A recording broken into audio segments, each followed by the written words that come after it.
All right, everybody. Hey, welcome to the next Phys Ed Summit session. We're so glad that you could join us today again. So my name is Colin Brooks, and I'm a member of the Phys Ed team, Phys Ed Summit team, a board of director for Shape America, 50 million strong. So we've got an awesome presentation here coming up. Just want to let you know how humbled and happy we are that you want to join us here digitally, and we really appreciate your feedback. So if you could take a few minutes after the conclusion of the Phys Ed Summit tonight to give us some feedback, we'd really appreciate it. If you are just now viewing this presentation and you weren't able to find the chat function, what I'd like you to do is just refresh your toggle, because we just actually added the chat function. So if you've been sitting in here for a few minutes, you may have not seen it. So, and then you'll be able to talk. So I am the moderator. I'll be in there chatting with each and every one of you. So feel free to ask me any questions and I will relay them to Pete. With that, I'm going to hand it over to our presenter. So Pete, you can go ahead and introduce yourself. Awesome. Thank you, Colin. Appreciate it. Hello, everybody. Thanks, Colin, for doing this for me. I know you've had a long day today. This is Colin's third in a row that he's done. So somebody get Colin a coffee. He really but I want to thank the Phys Ed team. I know it's a ton of work to get this together and a lot of collaboration, and we really appreciate all that you guys do. So thank you very much. And I want to thank anybody that's out there watching, all two of you, maybe three of you, if my wife's watching. But we appreciate, I appreciate you taking your time today to do that. Before I put my slides on and introduce myself, I'll tell you a little bit about myself. I just wanted to tell you how this presentation came about. When the Phys Ed team put out for us to submit proposals, I wanted to do something that was a little bit, that was practical. Not so based in theory, but practical, and an activity-based presentation. And those are easy to do at conventions when you've got a bunch of people around. You can show them an activity, do the activity, they kind of get an idea of it. A little harder to do online. So I went back into my archives and picked out some videos that I had of my kids. And I'm hoping that by using those videos, you guys will get a good idea on how to do some of these activities. So the presentation today is called Large Group Activities a Pirate Will Love. So we're going to get to those in a minute. The videos are done with a Twitter app, and hopefully at the end of the presentation, I can show some people how to use the Twitter video, because it's really cool.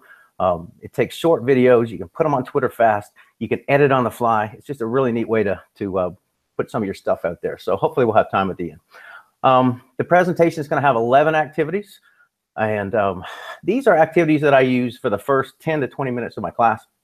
I structure my classes to have to do a fitness activity for the first 10 to 20 minutes, and then I go into a focus activity for the rest of the time. So so these are the things that I like to do at the beginning and I've lost Colin, so I hope he's still there. For the first 10 to 20, excuse me. So this is what I like to, he is there. Okay, good. I thought maybe I was gone. But so this is what I like to do. Most of them are fitness-based. Some of them are manipulative skill-based. But hopefully there's some new ones that you guys haven't seen before, and hopefully they're practical enough that you guys can go out and maybe use them sometime very soon. So here's how I structured the presentation. The first, I'm doing 5 slides per activity. The first slide is an intro, talks about the standards. It's an overview and the purpose of what the activity is for. The second slide is more of a detailed slide that gives you a little more information about what the activity does. The third one is for you guys to use. It's a slide that tells you a cheap and easy way to make these visuals so that you can use them soon. So the fourth one is the video of my kids, and the fifth slide for each activity is how you can modify or extend the activity. So without further ado, I'm going to go ahead and get my screen share going. And while Pete's doing that, just a reminder, everyone, if you're coming, like if you didn't see the chat box, just go ahead and refresh your toggle, and that way you can be part of our conversation. So Pete's got a lot of awesome stuff, so feel free to ask me any questions. Awesome. All right. So my presentation today is Large Group Activities a Pirate Would Love. And let me tell you how these activities came about. Hey, Pete, real quick, we don't see, yeah. You put up your slideshow? Yes, I did. You can't see it? Yeah, we can't see you. Or okay, we can see you. We can't see your presentation.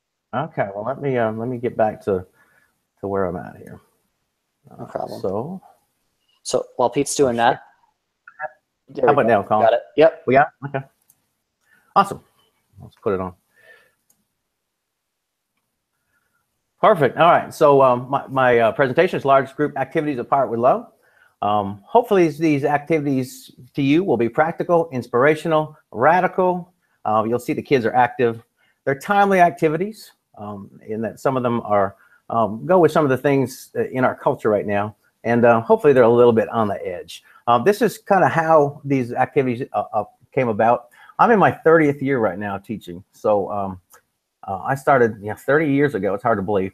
But back in the day, back then when we first started, we would always, the standard was to get your kids, put them in squads, use a command style teaching method at the beginning where we stretch kids out or go through a regimen of exercises. And that got old very quick. And the kids didn't like it. I didn't like it. So I spent a lot of time trying to find some things that were exciting to the kids, some movement experiences that they liked. So some of these activities came about because of that. My name is Pete Charrette. That's me in the top right.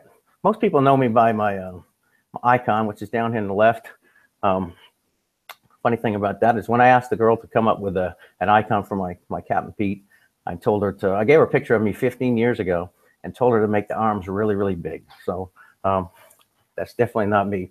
Looking good. Looking good. Thanks. So I grew up in Canada. Grew up most of the time in Kingston, Ontario. I was born in Montreal.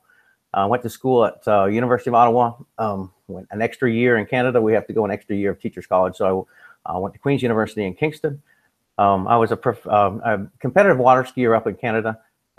Came down here to ski professionally, and I met my wife, and she's an educator too. So I got my master's at Georgia State and specialist in education at West Georgia. I became nationally board certified back in 2005 and just renewed this a couple years ago. I was the 2009 George Avard Elementary Physical Education Teacher of the Year. I like to spend some time on some social media, so I've got some of my information there to the right. Did some Pinterest boards many, 4 or 5 years ago, back before I did Pinterest, before Pinterest was cool, I guess. And so I have some boards that do pretty well on some Google searches and have some pretty good stuff on there. So this is my family. So I've got from the left to right. On the left is my daughter, Camille. She is 25. She just moved to Colorado. My wife is beside me. She's a school counselor. I'm the not so good looking one in the middle. And the one to my right that really needs a haircut, that's my son. He's a senior in high school. And my daughter on the far right, that's Kirsten. She just graduated and she is an educator too. She's teaching high school English. So I work at Pickett's Mill Elementary School. The school opened 10 years ago, so I got to open it, which was awesome. If you ever have a chance to open a school, it's magnificent because the program you make is the program you make. So it was awesome to be able to do that. I got to open a school before that as well. But we're in Cobb County, which is just outside of Atlanta, Georgia. I've talked a little bit about what my session is about. Those are the 11 activities we're going to look at today. So some of them are cross training or CrossFit concepts. Some of them are things that you may have seen before, maybe with a slight edge to how I perform. So the first activity, called AMRAP. AMRAP stands for as many rounds as possible. It is a CrossFit concept. The first time I saw it used in a gym or in a classroom was with Justin Cahill. And if you guys have ever want to see a great blog, go to Justin Cahill's blog. I've got it right here, and there's a link. So if you ever go back, I've got this PowerPoint on the Tozzle. So check it out. He's got such great stuff. Anyways, I took some of his ideas and created some visuals for AMRAP. And basically, AMRAP is where students perform as many rounds as possible using teacher-designated health and skill-related fitness movements in a given amount of time. So you see on this visual, there are 6 different exercises or movements the students do all 6 things, and that's considered a round. So it takes them a little while to get finished the whole round, because if you look, I think on here, there's one that says jog 3 laps, and that's 3 laps at the gym. So it takes a good bit of time to get through each round of this. Usually set it up, and I'll go to the next slide. So here's 4 different AMRAPs that I have out, and I will set these up. I've printed them off as posters around the room. I'll use 4 to 8 of them, depending on the size of my group. The students will, I tell them, I like to give them some choices, so they start where they want, and they can go to any other AMRAP workout they want to once they finish the round. You'll see later I give them tickets as well, and that's a, you know, along with the intrinsic motivation, there's some extrinsic motivation as well, which, you know, some of them thrive by. So, so this is the workout. So they go from one workout to the other, doing all 6 of the AMRAPs. Here's an easy way for you guys to do this without the fancy visuals. And this is, if you look on Justin's page, you'll see something like this. So if you have a whiteboard, just write down 4 to 8 exercises on the board. When the kids come in, they can start their AMRAP, do as many times. They go through the same thing over and over again. You set a timer. I usually go 8 to 12 minutes. You can adjust it to the age group that you've got. And you can do the same thing by putting it on poster paper and then putting those around the room as well, on cones or whatever you have that you can put some visuals on. So easy way to do it. You don't need much, a marker and a piece of paper, and that's all you need. I'm gonna go ahead with the first video. Now, the videos that I have, for me to be able to talk at the same time and hear, and for you guys to actually hear the background noise, I have to pull out the plug of my headphones, so it may sound a little different when I'm talking as it's going, but we'll try to work through it. This is at my school. This is probably about a 30-second video AMRAP. So I'm hoping you'll be able to hear my voice at the same time. We got you, bud. Sounds good. Awesome. So these are the visuals around the room. Those are the tickets that I use. I'll talk more about that later. And here's the kids doing the workout. You'll see they're all on their own little thing. Hopefully you'll see that they're having a good time working out. You'll notice that some of the kids that I'm featuring, they may not be the best athletes, but they're all involved, intense, and motivated to do the best they can.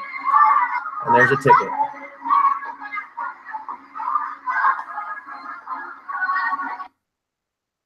All right, so I put it in, so I'm hoping we're back where we were, but yeah, we can hear you. Okay, so good. We're talking. Awesome. So the next slide then is, how can you extend this?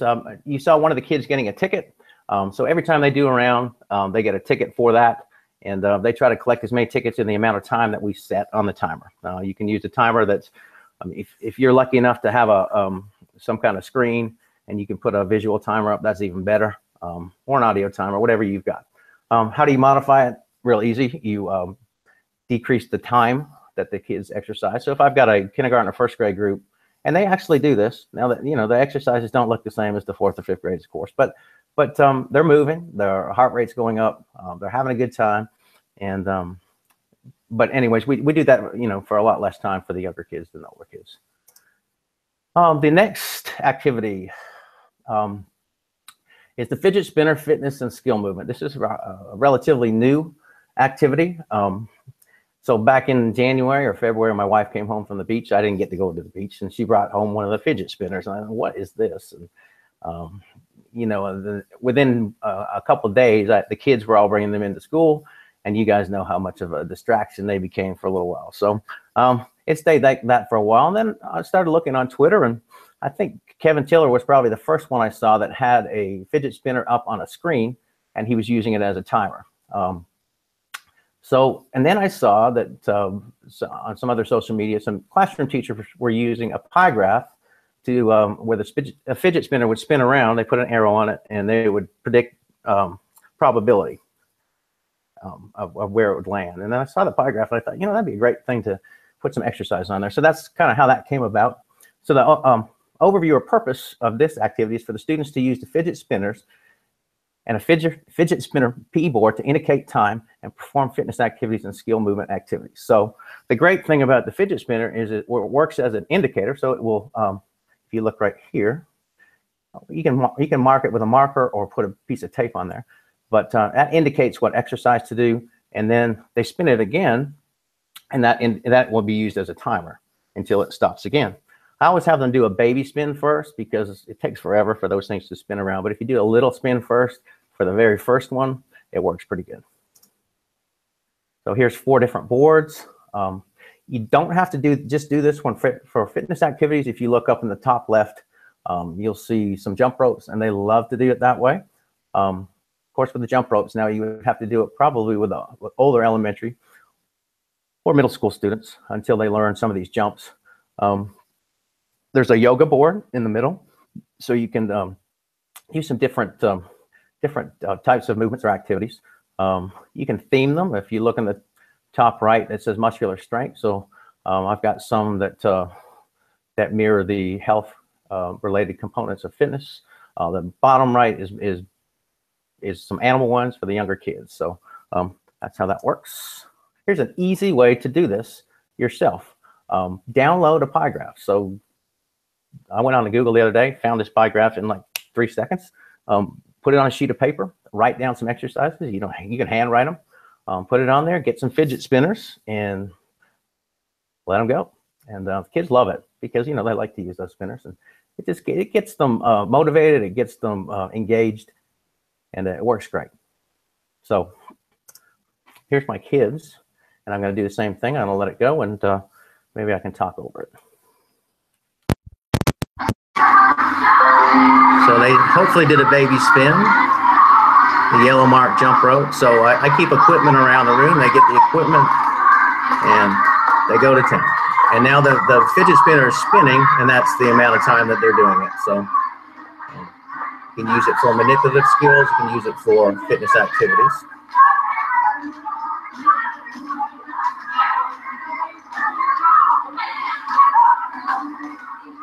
If you notice the boys behind these girls, one of the things they have to do is strike the ball back and forth. So all kinds of things you can do with it.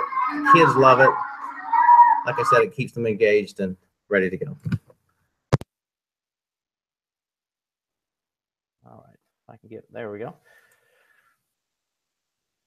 So how to extend that? Like I said, you can use it for sport-related skills. You can take it outside. If you're doing soccer, you have enough boards with different soccer skills on there. It gives them, they can spin it a little longer, go a little bit longer with it. Lots of things you can do with these boards. You can have the students create their own boards, just make a pie graph, and they decide what goes on there.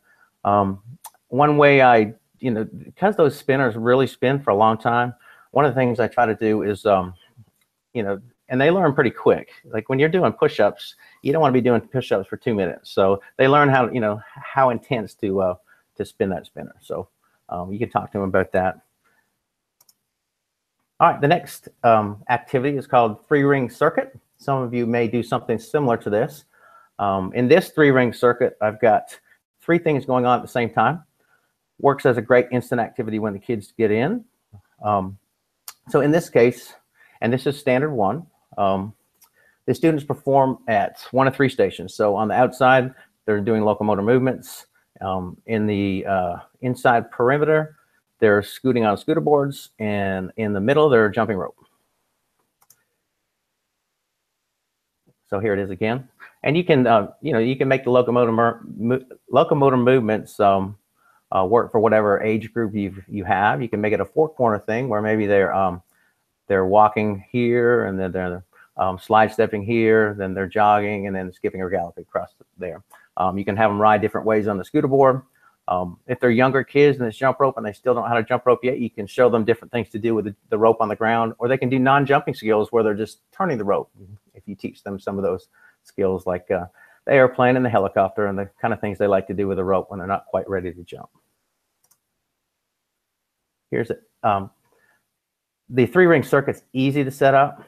You just need some cones for the inside perimeter, outside perimeter, and whatever equipment you need to make the 3 things go on at the same time. Of course, you change them after a couple minutes, and they rotate to the next thing.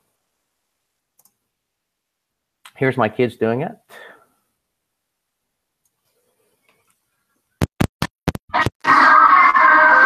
So around the outside, I have them jogging this time. scooting around the perimeter. Uh-oh, somebody just got hit with a jump rope.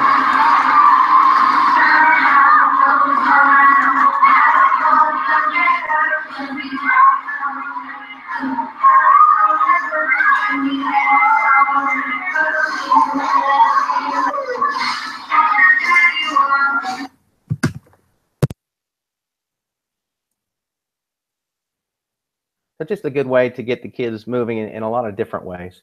You can extend it by adding a fourth level of activity, such as twirling a hoop. I've even had them do we have a pretty good sized climbing wall. So the fourth activity is the climbing wall. So they would rotate 4 different things, and keeping them on the wall keeps them, out of the space. So it works out pretty good. It depends on the number of kids you have and if you can really make that work. You can provide different levels of locomotor movements depending on the age of the kids. And like I said, allow non-jumping rope skills to be performed in the center. The next one is a fairly new one that I've been doing. And again, I have to give credit to Justin Cahill. He's got some awesome ideas. And I know Tabata is a CrossFit concept. Justin took it to the classroom. I know other people have done it as well. I think I saw one of the presentations today was on that. Tabata, I'm forgetting his first name, but he came up with this exercise concept of a work rest ratio. So I have the more traditional 20-second work, 10-second rest. I actually call it move instead of work, but the way I structured it on these visuals is they have 6 different activities to do. 20 seconds they work, 10 seconds rest, 20 seconds work, 10 seconds rest. As you can see, I've got them doing jumping jacks, push-ups, crunches, burpees, high knees, and jog in place on this one.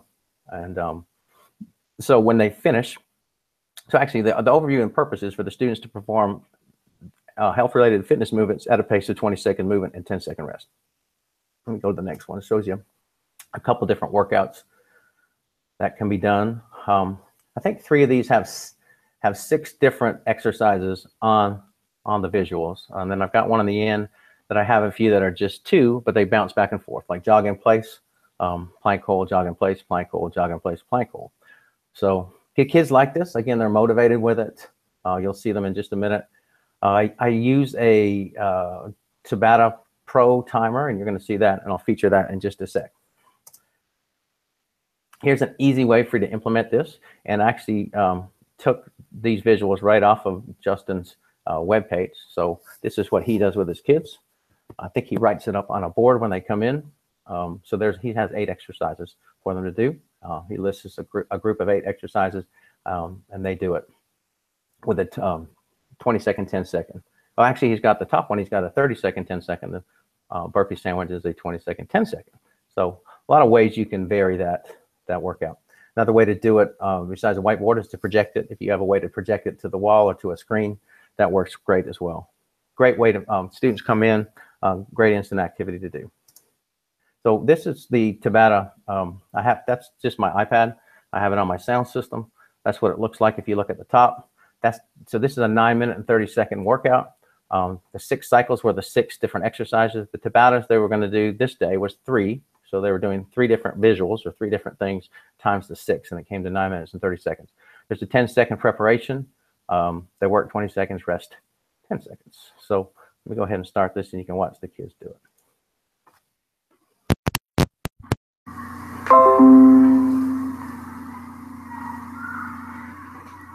Again, I have them poster size around the room.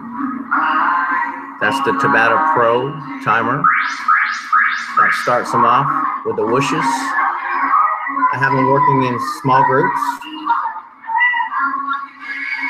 They have a buzzer for rest on that Tabata Pro. And the 3 whooshes kind of tells them it's time to work.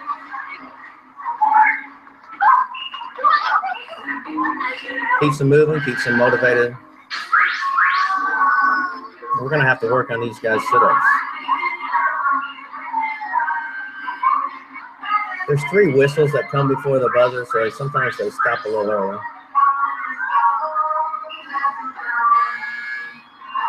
I'll watch my friend here. He's ready to go.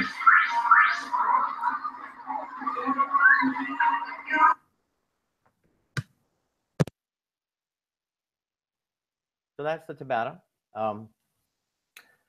You can use TABATA, and I haven't used it much yet, but for manipulative skills, that's something I'm going to do in the next couple weeks.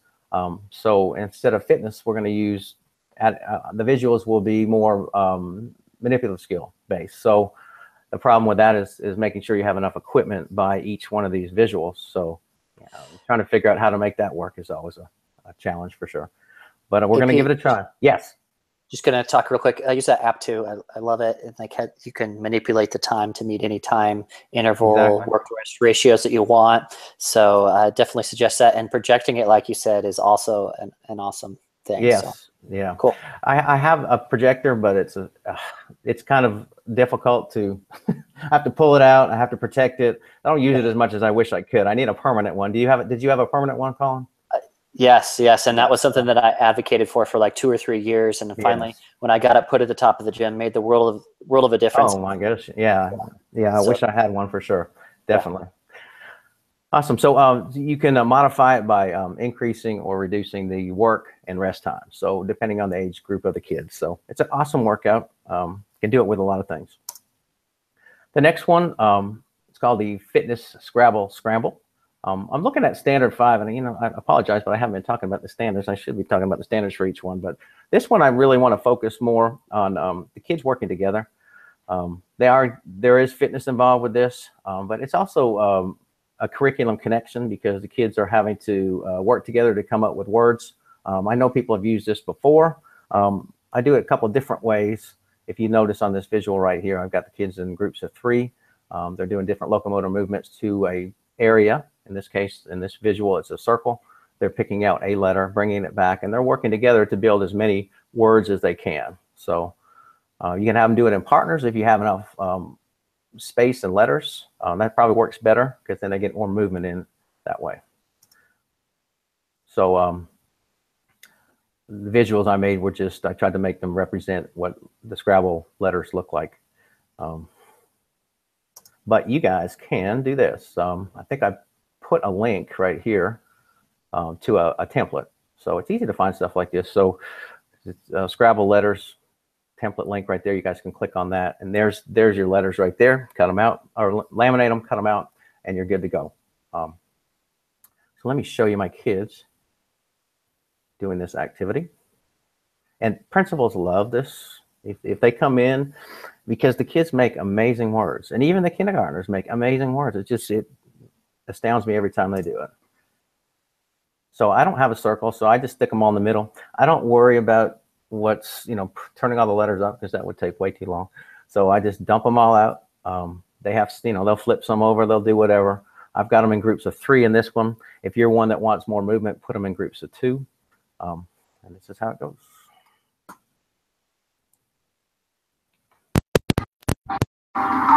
They're skipping to the middle. Some are a little more choosy than others, of course. But after a while, they're trying to look for letters. The older kids will connect letters just like in the Scrabble game.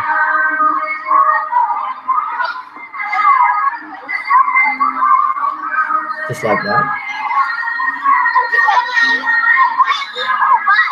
You can see how the kids, put it back in. There we go. You can see how the kids were collaborating together, working together as a team. They make interesting letters. I have them, and let me show you some different things you can do. So I have the students. First of all, I see who's got the most points because there's point values, obviously, for Scrabble letters. Sometimes I see who's got the biggest word.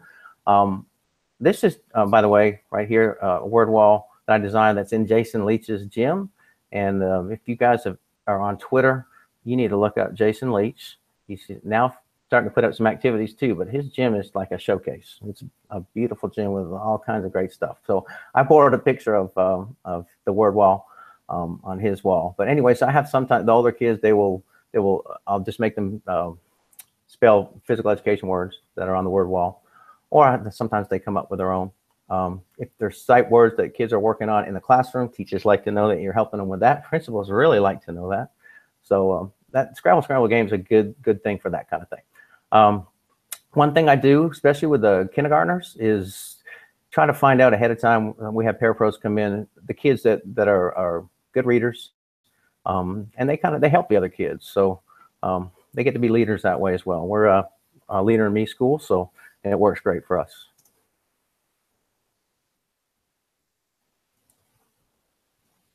The next activity is one of my favorites. I just love watching the kids do this. They like to do it. It's just tic-tac-toe fitness. I'm sure some of you have seen this before. I've created some visuals that I use for tic-tac-toe fitness. And basically, the students work in small groups. They can be one versus the other, or you can have two versus the other, or two are X's and two are O's. You can structure it the way you'd like to. But they're playing tic-tac-toe games. If I was the O and I put an O down, the other person would have to do that exercise. Although you can make it where that, you can really structure this the way you want to, but that's the way I do it. Is whoever puts it down, the other person does the exercise. So if I put down O on 8 straddle jumps, the other person or the other 2 people would do straddle jumps, and then we would continue playing till we had a winner. And you'll see it right here. So kids play X's and O's, and if you get a winner with all the O's in a diagonal, then the other person that didn't get all the O's has to run a lap around the gym. But I always tell the students, if you want to run a lap with them, go run a lap with them. And a lot of times they want to do that, of course. Some of them, like to watch the other one do it. But it's a really fun game. It keeps the kids involved. They're moving. They're working together. It's a cool game. I do it inside and I do it outside. What I usually do is that once they play, I have a stack of these, and the students will come back usually to my parapro if they want to trade cards, because all these have different exercises on them, or they can trade with each other. So here's a cheap, easy way for you guys to do this. Get a sheet of paper, draw some lines, cut out some X's and O's. They don't have to be even typed. You just I used to do this with just, I wrote them down. I put them on a piece of paper, and same concept. Just write down some exercises on there. Without the pictures, you may have to, go over them, make sure they understand them. Hopefully you're doing that anyways. But make sure they're laminated, because you know what kids do with not an unlaminated paper. So here's my kids. This is the indoor version. You can tell this was done near Christmas because I'm playing Christmas music. This is 1 versus 1. Some of the kids are doing a lap because they finished a game.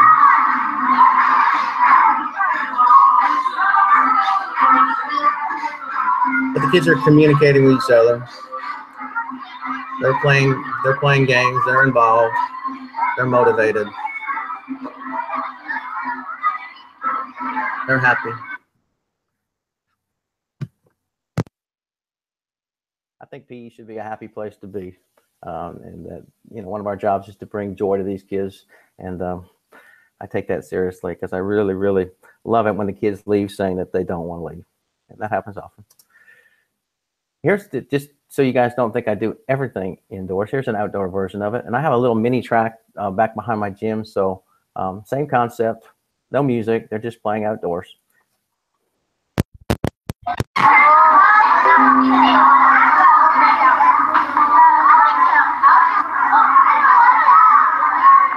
Gotta work on our lunges too, I think. There's where they take off and run the little mini lap when they finish the game.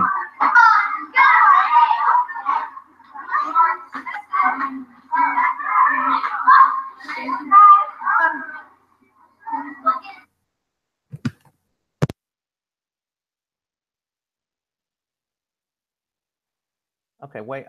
One way to extend this, and I've done this a couple times. It's a little more complicated, but I gave them all a set of dice, and instead of the numbers that they use on there, they roll the dice to determine the number of reps that they do for each one of those exercises. Just adds a little bit to it. You can add 2 dice, add them up, so you're using some multiplication or addition. So you're again cross curricular concepts to help the kids be well-rounded. Modify it. You can increase or decrease the amount of time or the number of reps. You can have different cards for different age groups, to modify that for them. Next one is called Jigsaw Fitness. Again, this is standard 5 because the kids are working together to make something happen, but it's exercise related or manipulative skill related. So students in single relay lines, and when I do relay lines, they're not the traditional relay lines people think of where there's a lot of kids. Like my maximum relay lines are always 4 and as little as 2. So sometimes when I have big giant groups, there's only so much space and I have to make them 3s. But in this case, I think they are 3s. You'll see in just a second. So the students started a spot marker. I usually put some puzzle pieces that I've created, and I'll show you guys how to do that in a second, inside a hula hoop. They'll use a different locomotor movement. You can even have them do an exercise before they get one. If you want to add a little bit more to it, they use a different locomotor movement back. They put it down and they work together to make the puzzle piece work. When they're finished, they do whatever the exercise says on that puzzle. Here's an easy way to implement. I gave, I think there's 2 links here. One's to a YouTube that shows you how to make puzzles with pictures on them. And there's a free template as well. So I used the template when I made mine and put pictures. Yes. Pete, real quick. No, it's fine. Are the jigsaw puzzles on your TPT? Yes. Question? Okay, yeah. Awesome. Yeah. Thanks. Yeah. But if you want to make your own, some of the stuff is not that hard to do. You just put a picture on top. It kind of, the YouTube actually explains it. So this is what you can do. Here's the kids doing it, so you kind of have an idea.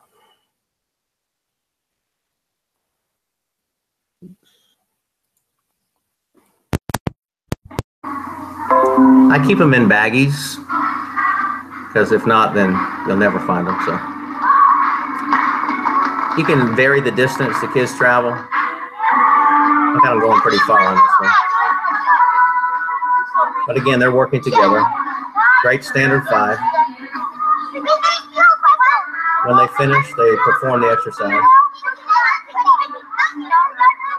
I do it with the little guys, the kindergartners. And I actually do it with the 4th and 5th graders, and they like it too. So I've got some bigger puzzles with more pieces. This looks like to me that this was a 1st grade class, I believe.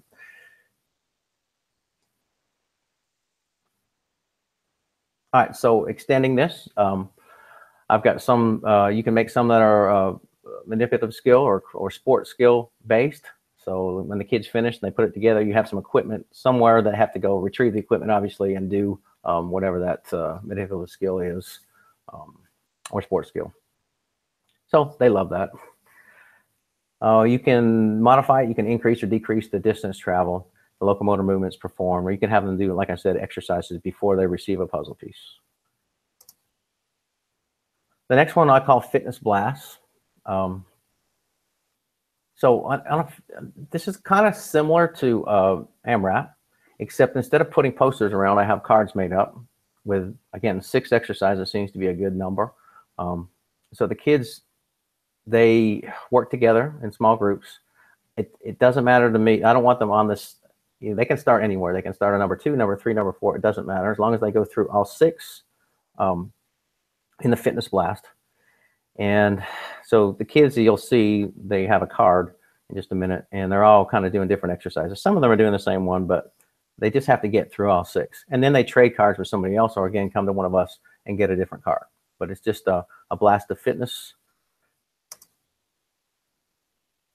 I like to theme these with health components of fitness and skill components of fitness. And then you can talk about that, obviously, before or after, so the kids understand those concepts. So we've got a cardio aerobic blast, a flexibility blast, and a power blast. So the exercises represent those different components. Again, 6 of them they do. They trade cards or get one from the teacher. Here's an easy way to do this. You don't have to have the pictures. You just can write it on a piece of paper, laminate it, and have them around. You can put them on Google Slides or PowerPoint and a projector and put them up on the wall. I think there's some people I know on Twitter that do that.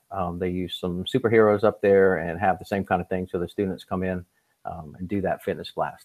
I think when they do it that way, all the kids are doing the same exercise at the same time, although I'm not completely sure about that. So these are the students doing the fitness class.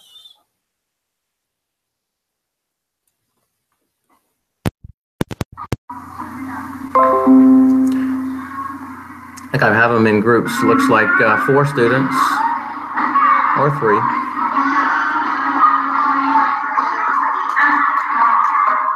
I'll add in some equipment on some of them.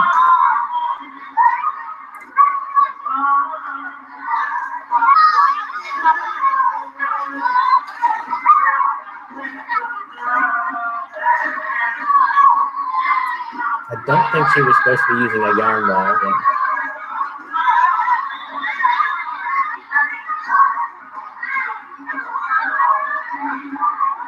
But I think that's supposed to be a basketball gym.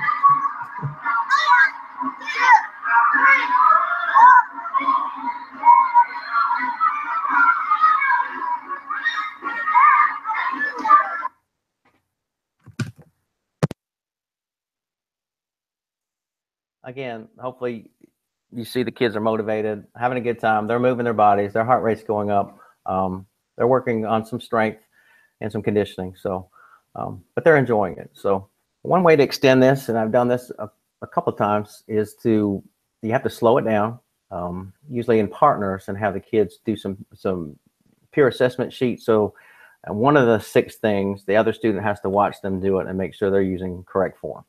So it's one way to get them doing some type of formative assessment for each other. One way you can modify it is give the students the opportunity to choose the number of reps or the time that they perform the exercise. So you can modify it that way as well. Don't go with what the number says. Have them make up their own number. The next activity is one that probably a lot of you guys use. It's 4-corner fitness. The reason I kept it in here is because it's such an awesome and easy instant activity to use, because it's easy for the kids to come in the door. If you've done this a couple of times, they know exactly what to do. Basically, in the corners, they're doing some kind of exercise or movement, and they're doing different locomotor movements from corner to corner. So if you look at this visual, I've got 2 different color cones, purple and orange. So the purple cones represent the locomotor movements they're doing. The orange cones will have a sign that says what kind of movement they're doing in the corner. So this one is a cardio one. So the movements would be cardio-based movements. Here's a cheap and easy way to do 4-corner fitness. You make up your own cards. And sometimes, if you've never tried this, have your 4th or 5th graders in an art class, or if you have some teachers that are on board with you, have the students make up the cards, because they do an awesome job. If they don't have a lot of time, but sometimes teachers do have a few minutes here and there, and the kids get into that. You just write a list of exercises you want done, and they come up with some great pictures. And I'll show you that with some exercise plates in just a minute. So here's 4-corner fitness. You'll see the kids in the corners, and you'll see the kids moving from corner to corner.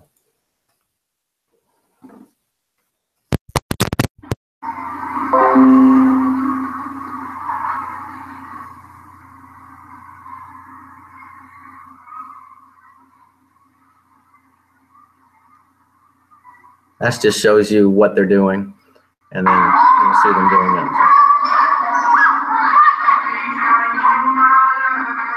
The good thing is, like I said, they can come right in through the door, and you just tell them it's 4-corner fitness. They know exactly what to do. So if you're waiting on another class, the first class can be moving right away.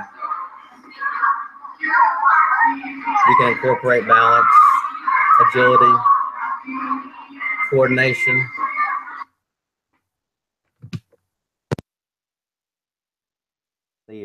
The sky's the limit to what you do in the corners. Depends on how much space you have. And of course, you have, the first few times they do this, it gets a little crowded in the corners. They kind of figure it out after a while and find their own space. So how to extend it? You can implement manipulative skills in the corners. So you'd have equipment in the corners. Again, you have to have enough equipment for a pretty good number of kids in the corners. If you only have 1 class, that'd be awesome. You could do this easily. When it gets to 2 or 3 classes, it gets a little harder with equipment.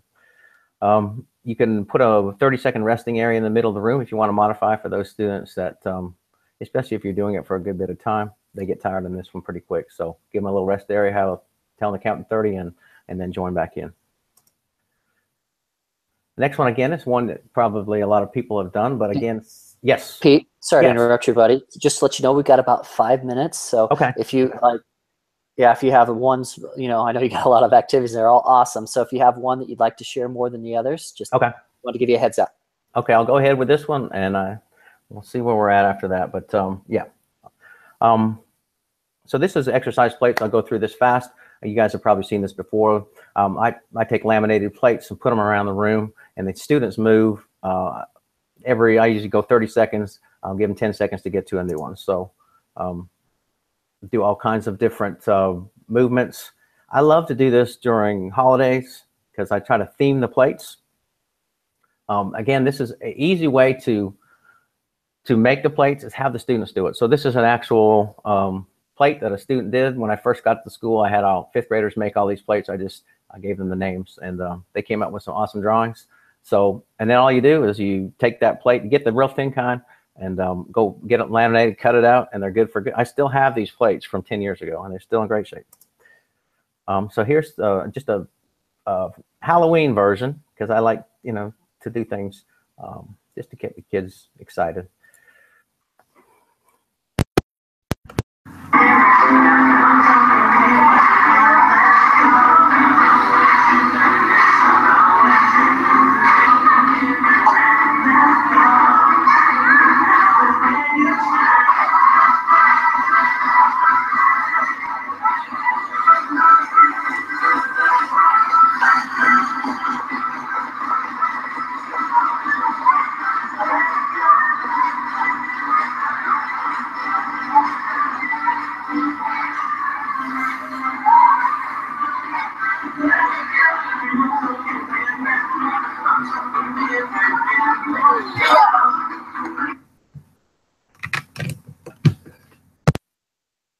All right, we're back. Got like the zombie walk. So I'm going to go through the next one, Colin. You can extend this by, like I said, with different seasons. Put some rest plates in there as well. I'm going to go by the PE concentration. Basically, PE concentration is you're having the kids go in small relay lines and trying to match different things. And it's real. You can have it where you have spot markers and they're under the spot markers. You can just have it where with the younger kids where they go out and try to get them. All you have to do is find some icons online that, you know, do 2 of them. They're matching. You can have them do different movements, different exercises before they get there. I'm not going to go through this because I want to get to something else. All this is on the PowerPoint that I have on the Tozzle. One of the things, you know, since we're talking about fitness and the fitness components, is I like to use visuals around my gym, and I like to talk about these visuals because why do these exercises, what the kids understanding why you're doing them. So this poster on the right I've got on the Tozzle for anybody that wants it, and the one on the left just talks about what happens, because you know you always have those kids that say, I'm sweating, I'm hot. Well, you bring them over to there and you say, this is what happens when you exercise, so they know. But also that activity you just saw with the plates I have on the Tozzle for anybody that wants it as well, the Halloween plates. So if you guys want to download that, they're right there. Also want to make sure that when the students understand the components of fitness, we go over that a lot, because these 10 to 20 minute things we do at the beginning of class all relate to the health and skill related fitness components. On the right, you see the PE exit checklist when the students leave. There's some better ones out there than mine, but where kids actually hit things on the way out. I usually just ask them, you know, I'll go through a list some days to see if they've accomplished some of those checklists that you see right there. So in conclusion, I'll just say that always remember to love what you do and let it show, because, you know, for a lot of kids, when they come to your PE class, that's the highlight of their day. So I try to always remember that, try to, you know, use positive energy with them as much as possible. But I've got information here at the very end of the PowerPoint. If you need to get a hold of me, I've got my email address and Pinterest and my TPT and everything else. But I appreciate you guys listening. Sorry I went a little long, Colin, but thanks for hanging in there with me. No worries. Thanks so much, Pete. And, a lot of people have been really engaged in the Tazzle and the chat and just talking about what a phenomenal presentation this is. And, as a physical education teacher, we all know that large class sizes, although we don't want them, are something that can occur. And the activities that you presented were great, and everyone is loving it. So thanks a lot. Awesome. Well, thank you. I appreciate it, Colin. Yeah. You have any more you're moderating today, or are you finished? I've got a couple more Okay. in about 4 hours from now, so I'm good. Awesome. Well, I'm looking forward to watching some more, and I appreciate you guys having me. Thank you very much.